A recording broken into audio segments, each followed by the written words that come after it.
First off, I just want to say how good it feels to be back, and I just want to start off by saying thank you to the entire Vikings medical staff, the entire organization, the entire staff at UPenn, who actually performed my surgery, and then obviously my friends and family, my mom, dad, sister, and a lot of my friends that were by my side throughout this whole thing. And like I said, it just feels really good to be back. Chris, followed by Andrew. Oh, hey, Cam, welcome back. Dalvin Cook just a minute ago called it a miracle you being back. Would you go so far as to agree with that, or did you always have the confidence and always think you would be back? In my head, I believed I would always be back, and I think it's great to finally be here and to to be on the field again. And so if he wants to call it a miracle, that's all right. But I think in my head I knew that I was coming back, and I never believed anything other than that. And I think I think it's helped throughout this whole process just to have guys behind me and people with me on my side. So but yeah, I believed I was going to be here from the day the surgery was performed. I couldn't wait to be back. Andrew, then Don. Hey, Cam, I know you've been around the team the whole time, but what was it like just running onto the field for the first time again, knowing that you were going to be part of the practice like everybody else? It was interesting because I was leading up to this. I was unsure what the feeling was going to be like, and I was excited to feel that again. But when it came down to it, it felt like I was just running out there like I hadn't missed a beat. It just felt like almost home again. Like I felt like just walking into work, and like it was just a regular thing. And I think it did help being here all of last year and just really not taking my mind off of what my goals are with football. So I think running back onto the field, it felt good again. It felt normal. It felt like this is where I belong. Don, then Matthew. Hey, Cam, you just touched on it, being around the guys. I know Dalvin was saying it's like you're always there, so now you're just practicing with them. How important was it to not only physically be there, but to have that emotional connection with the guys and football for you to take this next step forward? Yeah, I think you said it right there. I think it was huge for me to stay around the guys, and that's what I really wanted to do because I wanted it to, I think I grew a lot last year throughout the entire experience, and I think, I kind of transitioned my role a little bit into just being a supporter and being a guy that was just pumping up my teammates, and I think through the end, that's really what kept me mentally sane. I think it was just what I needed, and I had fun with it. I just tried to come in every day and just enjoy life, and because it was almost taken, but in the end, I think being around the guys, being around this team, this is a special place. It really is, and I think that locker room is undescribable how close everyone is, and the kind of people that we have around there. I couldn't imagine being gone for a whole year. It just would have been something different. So I was glad I did that, and I think in the end it really felt like that helped this whole transition back onto the field. Matthew, Sorry, Cam, from just a football perspective, getting a whole different way of looking at the game probably that you've never had before. What did you sort of learn about the game from being able to kind of have that step back? Well, I think it helped me be able to slow everything down. For me too, I really focused on just making sure I had the full grasp of every single defense I was being put in. I think with anybody from year one to year two, everything slows down a lot and everything feels like a little bit more normal, a little bit like, all right, like I remember how this actually feels. I remember football. So I think last year, it was just a great experience for me to be back, be able to step back a little bit and watch some of the great linebackers that we have in our room and just kind of learn from them little by little without, having to feel like,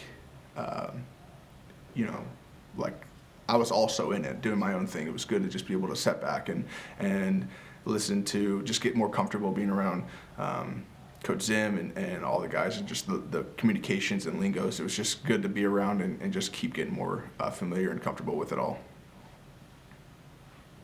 Eric, then Chris. Hey, Cam, did you know at the end of the 2020 season that you were going to be here participating in OTAs, or I guess at one point did you get that clearance from the medical side?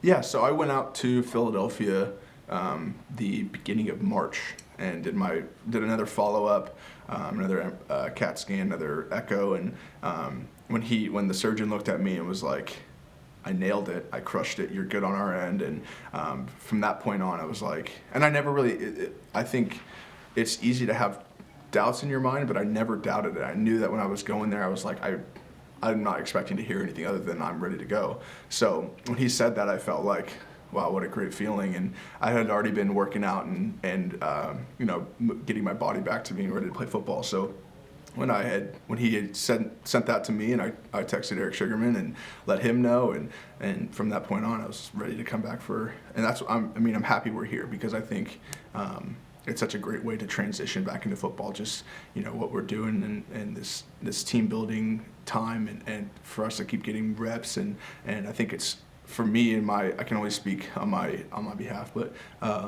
it feels really good to be back into football and to not feel like my first step is a fall camp. So this whole period for me has been huge.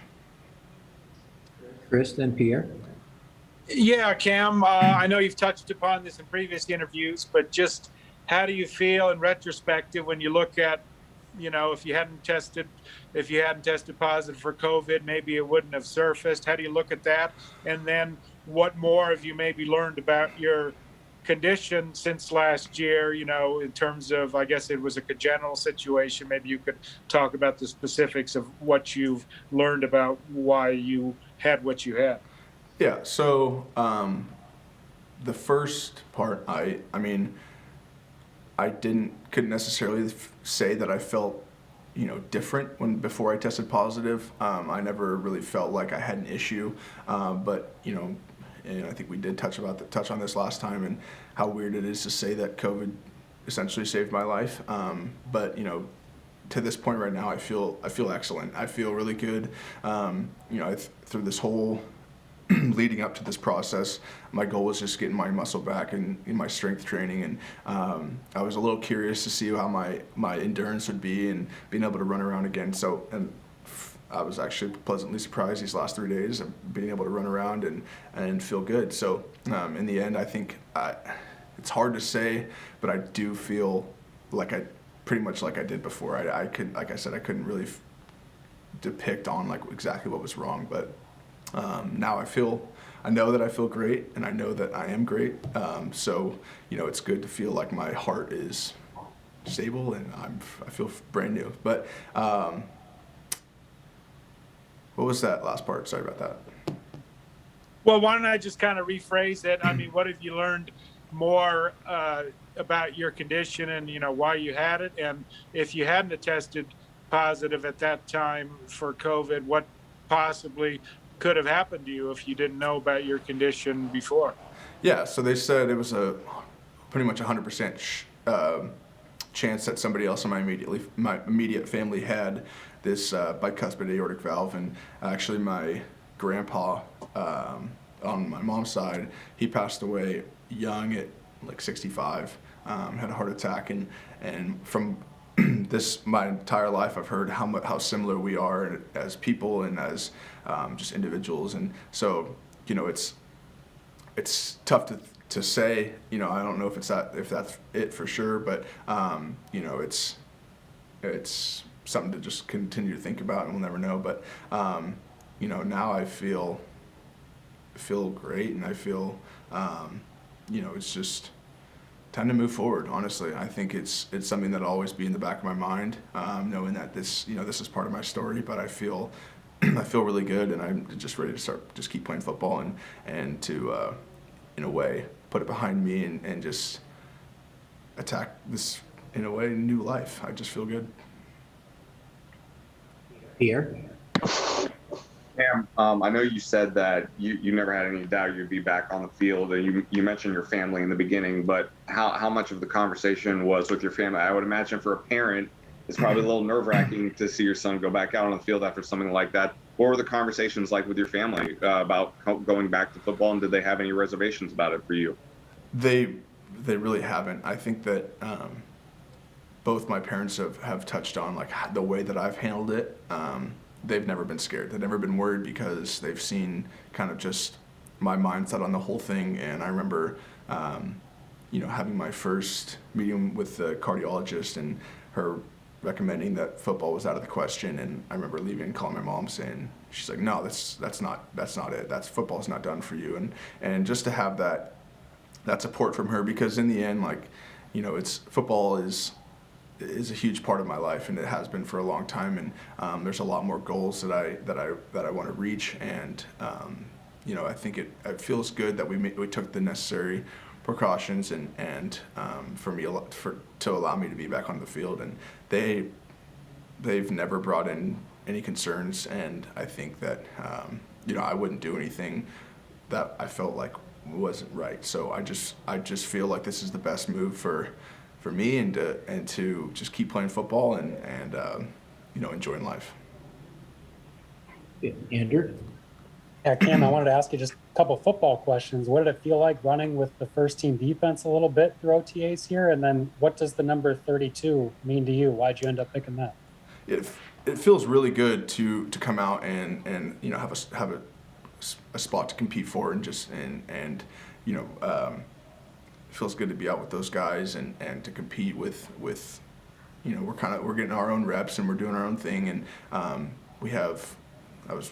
we've been all over the place with the reps and stuff, and I think it's been good to just kind of communicate with different guys, and I think it really helps a great grasp of the whole defense itself, just being able to communicate and not just being with your two guys. And so it's been good to get back out there and to compete, and I think I'm excited for that. And then 32 really has no significant meaning. I just after the year was done, I had reached out to Dennis and just said I need a fresh start. I need a new number. And when they brought in the number rule, I kind of looked at the best number available in my eyes, and I felt like 32 was the one.